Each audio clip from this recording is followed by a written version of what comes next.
Walang problema sa akin mag-hearing kahit araw-araw po. Pero ang tanong, may babalik niyo pa ba si Tatay Digong? Too late, the hero na po. Useless lahat ng hearing na ito kung hindi na po may babalik si Tatay Digong. Pakiusap ko lang, kung kaya niyo po siyang dalhin doon in less than 1 day sa loob po ng 13 na oras, dapat kaya niyo rin po siyang ibalik dito sa lalong madaling panahon. Noong unang bumisita siya sa detention cell ay nakapaa siya dahil hindi po na naipasok ang kanyang mga gamit. Grabe mga idol, ganun po kakawawa si Tatay Duterte. Nakapaalang daw po, napakalamig po dun mga idol. Biruin nyo po yung pasakit na ginawa nyo sa ating dating Pangulo. Mataas po ang aking respeto sa kapulisan. Nilapitan ko po ang inyong spokesperson, hindi po ako sinagot, tinakbuhan po ako. Sana naman bilang spokesperson, konting respeto. Sa totoo lamang po, ilang beses na po nagsinungaling si now Brigadier General Jean Pardo. Wow, promoted.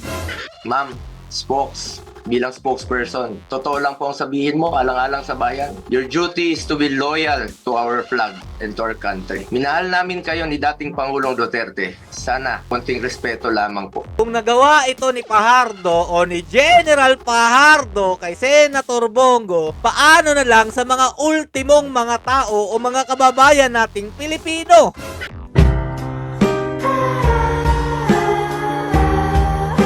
Yo, what's up mga Lodges, mga Peps TV? Welcome back po sa ating channel. Nagsimula na po sa Senado ang pagtalakay po dito sa nangyaring pagkidnap daw po kay Tatay Duterte papunta po ng The Hague, Netherlands. Kasi nga po mga Lodi, tinuturing po itong kidnapping dahil nga po labag po ito sa Constitution at hindi po naibigay ng patas ang pag-aresto po kay Tatay Duterte para dalhin po doon sa Netherlands.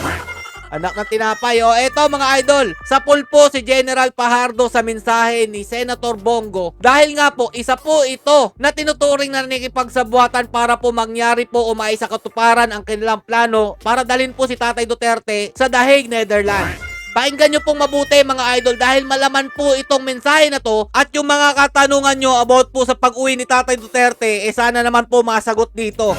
O eto mga Lodi, panoorin at pakinggan nyo kung paano po nasupalpal ang isa sa mga general na sangkot sa illegal na pagkakadakip kay Tatay Duterte papunta po ng The Hague, Netherlands. Good day, Madam Chair, distinguished colleagues, to the resource persons present in this hearing. Ang pangunahing tanong ko po sa hearing na ito, paano at bakit tayo umabot sa ganitong sitwasyon? Meron naman tayong umiiral na hustisya sa bansa, meron naman tayong sariling mga batas at korte. Bakit pinayagan po ng gobyerno na nakipin po ang isang Pilipino sa sarili nating bayan? Sabi nga ng mga nakakarami, too late the hero. Kaya kung ano man ang lumabas sa hearing na ito, si dating Pangulong Duterte ay ngayon nasa The Hague na po, Netherlands na po. Ano bang pwede pang magawa? I respect the initiative of this committee to hold the Senate inquiry. Bagamat nirerespeto natin ang pagdinig na ito, sinasabi ko rin po ang aking mga hinanakit na parang too late na po. Walang problema sa akin mag-hearing kahit araw-araw po. Pero ang tanong, may babalik niyo pa ba si Tatay Digong? Yan ang tinatawag ko, too late the hero na po. Useless lahat ng hearing na ito kung hindi na po may babalik si Tatay Digong. Kung kaya, pakiusap ko lang, kung kaya niyo po siyang dalhin doon in less than 1 day sa loob po ng 13 na oras, dapat kaya niyo rin po siyang ibalik dito sa lalong madaling panahon. Dahil nangungulila po ang Pilipino at hindi kayang tanggapin ang nangyari sa kanya.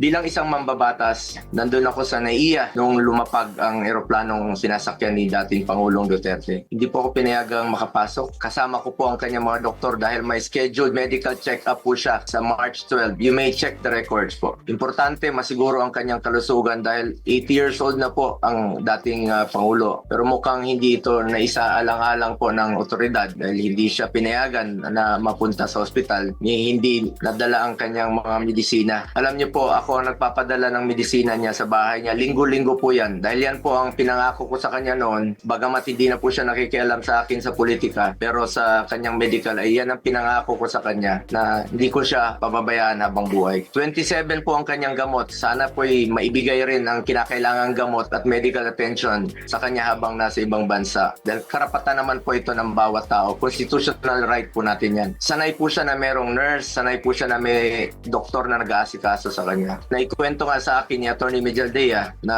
noong unang bumisita siya sa detention cell ay nakapaa siya dahil hindi po na naipasok ang kanyang mga gamit. Grabe mga idol, ganun po kakawawa si Tatay Duterte. Nakapaalang daw po, napakalamig po dun mga idol. Biruin nyo po yung pasakit na ginawa nyo sa ating dating Pangulo. Alam nyo, hirap na nga siya mag-medyas. Hindi na niya kayang mag-medyas mag-isa. At ngayon, it took Atty. Mejaldea several days bago maipasok yung mga kagamitan na kailangan ni Tatay Digong.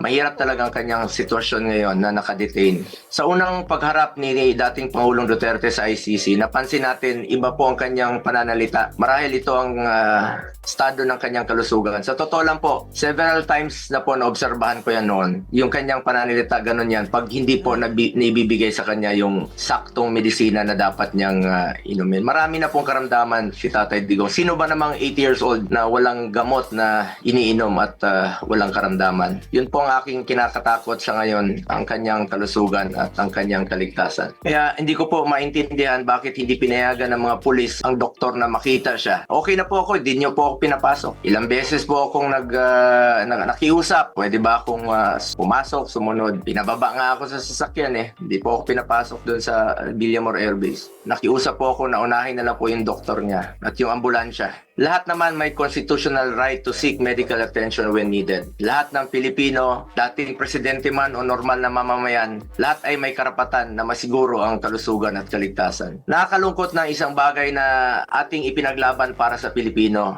hindi maibibigay po sa dating Pangulo na minamahal ng marami. Ganyan ba po ang dapat na trato sa taong minahal ang bayan at minahal din ng taong bayan? Mataas po ang aking respeto sa kapulisan. Lalo na po sa mga babae, mataas po ang aking respeto sa kanila. Noong nakaraang administrasyon, nanumbalik ang respeto ng ating mga kababayan sa kapulisan. Taas noo po ang ating kapulisan, ang ating mga sundalo. As its highest ang respeto sa PNP. Inuna namin ang pagtaas ng sahod ng uniform personnel dahil alam namin kung ano ang sakripisyo ninyo para sa bayan. Ako mismo bilang SAP noon, ako po nangulit noon na may sakatuparan po ito dahil minahal namin ang kapulisan. Ngunit nakakalungkot, Madam Chair, na noong nandun ako sa NAIA, nakikita niyo naman po sa video, nagtanong lang po ako sa PNP spokesperson kung saan kami dapat pumunta. Dahil sabi ni Chief PNP Marbil sa 250 po. Nilapitan ko po ang inyong spokesperson, hindi po ako sinagot, tinakbuhan po ako. Sana naman bilang spokesperson, konting sagot lang naman po. Konting respeto, sumusunod naman po kami sa batas. Hindi naman siguro dapat ipagkait sa atin ang respeto at higit sa lahat ang katotohanan. Sa totoo lamang po, ilang beses na po nagsinungaling si now Brigadier General Jean Pardo. Wow, promoted?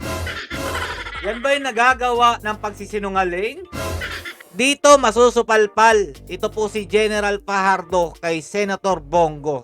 Ma'am, bilang spokesperson, totoo lang po ang sabihin mo, alang-alang sa bayan. Your duty is to be loyal to our flag and to our country. Minahal namin kayo ni dating Pangulong Duterte. Sana, konting respeto lamang po. Kung nagawa nyo yan sa akin, magsinungaling, mas nagagawa nyo po yan sa ibang tao. Respeto lamang sana. Gaya ng pagrespeto at pagmamahal namin sa uniform personnel. Tama itong sinabi ni Senator Bongo. Kung nagawa ito ni Fajardo o ni General Fajardo kay Senator Bongo, paano na lang sa mga ultimong mga tao o mga kababayan nating Pilipino? Yan lang mga Lodi ang ating titingnan kung nagawa ito sa senator, sa ibang mga may mga katungkulan, sa abogado, sa Korte Suprema. Ano pang i-expect natin sa ating batas dito sa bansang Pilipinas? Wala na pong sinusunod itong administrasyon ni Bongbong Marcos Jr. Basta po, ang gusto nilang gawin, dapat yun ang masunod. At yun po ang ginawa nila kay Tatay Duterte. Lalong-lalo na si Marbil, si Torre, at yung iba pa pong nagplano nitong pangingidnap daw po kay Tatay Duterte. Pangalawang beses na po ito na hindi ka sumagot ng totoo. Sa interview mo, sinabi mo nagpupunas lang ng pawis ang ilang pulis na nakuna ng video na umiiyak Sinungaling. habang inaaresto si Pangulong Duterte. Mapigilan mo bang umiyak? Nasasaktan po yan. Doon lamang po tayo sa katotohanan at piliin nyo lang laging magsabi ng totoo alang-alang sa bayan. Tama. We must always entrust our loyalty to the Filipinos, to our flag, and to our country. Di naman po parating sinasabi ni dating Pangulong Duterte sa inyo. Just be loyal to our country and to our flag. Last, gusto nating malaman kung may nalabag ba na proseso ang pamahalaan, nabigyan ba po ng due process ang Pangulo, dahil kung seryoso tayo sa pagbibigay ng hustisya, unang konsiderasyon dapat ang karapatang pantao at ang pagsunod sa due process. Sa totoo lamang po, hindi na po tatakbo si Tatay Digong sa inyo. Di na niya kayang tumakas. At alam niyo po yun, di na niya kaya kayong takbuhan. Dahil hirap na nga siya maglakad, nagsusungkod na nga lang po siya. Imbis na umunlad, bigla tayong umurong. OFWs, pinapauwi natin. Noon, ginagawa natin ang paraan. In fact, dating Pangulong Duterte, sumusulat yan sa mga king o sa leader ng ibang bansa para makauwi. And even nagre-raise tayo ng blood money para makauwi lang yung mga kababayan natin. Pero bakit baliktad niya yan? Bakit isinuko po ang sarili nating lahi? Hindi ko lubusang matanggap na siya ay nililiti sa ibang bansa gayong siya ay isang Pilipino. Samantalang mayroon naman tayong maayos na judicial system sa ating bansa na nirerespeto. Kasarinlan yan bilang isang bansa. May sarili tayong batas, may sarili tayong proseso, may sarili tayong korte at may kakayahan tayong panagutin ang sinumang nagkakasala sa ating bayan. Madam Chair, this is now a matter of principle, justice, and humanity. Hindi ba't may sarili tayong sistema ng hustisya? Kapag may Pilipinong nagkasala, dapat tayo po ang husga. We must protect our citizens and we must stand as one. Mula noon hanggang ngayon, naninindigan naman po si Solicitor General Minardo Guevara na walang jurisdiction ng ICC sa ating bansa. Kung consistent po ang gobyerno sa posisyon na ito na hindi kilalanin ang jurisdiction ng International Criminal Court, bakit hinayaan po nitong ma-implement ng warrant of arrest ang Interpol mula sa isang korte na hindi naman natin kinikilala? Kung wala naman talagang jurisdiction at may warrant of arrest ang Interpol o ICC, sana binigyan muna ng pagkakataon ng gobyerno through the proper authority like judicial court na i-verify o suriin ang validity ng arrest sa warrant. Ang issue na ito ay hindi lamang para kay Pangulong Duterte. Ito ay mahalagang usapin sa soberanya ng Pilipinas ang nakataya dito. Alang-alang sa ating mga bayaning nagbuwis ng buhay upang makamit lang ang ating kalayaan. Alang-alang sa ating ngayon na patuloy na inaalagaan ang ating soberanya upang ang ating mga anak at mga anak ng ating mga anak ay mamumuhay ng isang bansa na malaya at nirerespeto ng ibang bansa. Ang bawat Pilipino, mataas o mababa man ang katayuan sa buhay, dapat may gobyernong masasandalan na hindi siya pababayaan. Former president man o hindi, karapatan yan,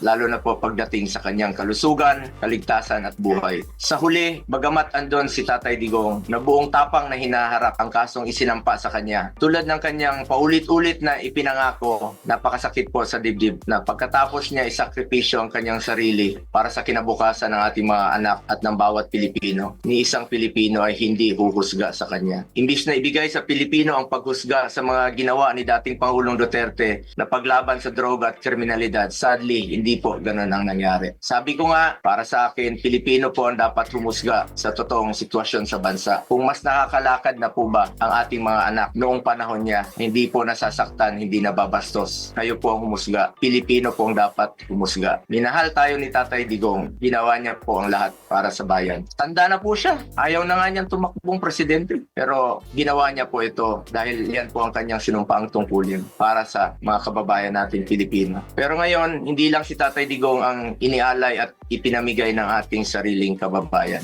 Misto lang inialay at ipinamigay din ito ang karapatan ng Pilipino na husgahan ang ating sariling kababayan at magdesisyon kung ano ang mas makakabuti sa ating bayan. As I said, March 11 was indeed the saddest day in our history. Sana po, hindi na po ito maulit. Marami pong nasaktan na Pilipino. Salamat po. Dapat dito sa mga generals na to, mga idol, ma-demote to eh. Kung mabilisan po yung promotion nila, dapat PO1 uli sila.